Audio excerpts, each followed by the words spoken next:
So after the HB 56 bill was passed, its effect on the Hispanic population was almost immediate.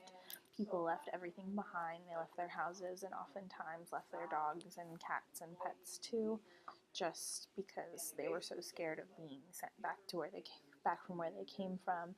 They left for states with friendlier immigration laws. Sometimes they even left to go back home because they were so scared of what would happen.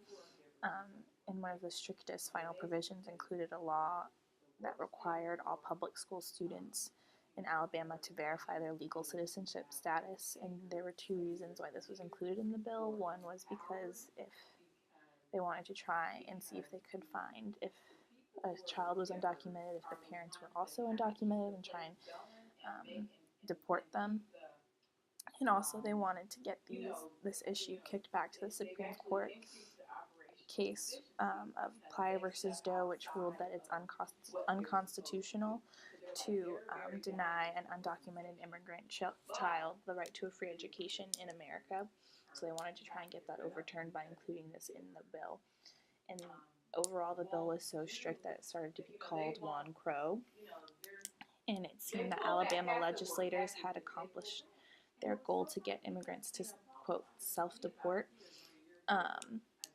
But what they didn't account for was that these undocumented immigrants would cost the industries of agriculture, poultry, construction, and other businesses their main work source. And another thing that they didn't account for was that white laborers were not quick to fill the jobs that these immigrants had left behind, because they saw it as unskilled and low-paid jobs they didn't want. So because of all of this, unemployment raised to a 9.7%, and people really started to criticize the lawmakers for not taking the time to take into account the toll this would have on Alabama's economy. And different organizations really tried to push for reform on the HB 56 bill, and in response to this push for reform,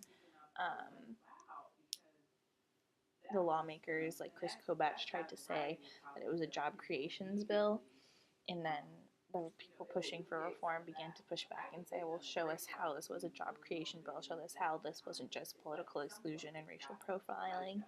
And they really couldn't come up with a way because it hadn't created any jobs. It had just kind of risen unemployment, kicked or made this Hispanic population to, quote, self-deport, and kind of made the industries of agriculture, poultry, construction suffer because they lost their labor force.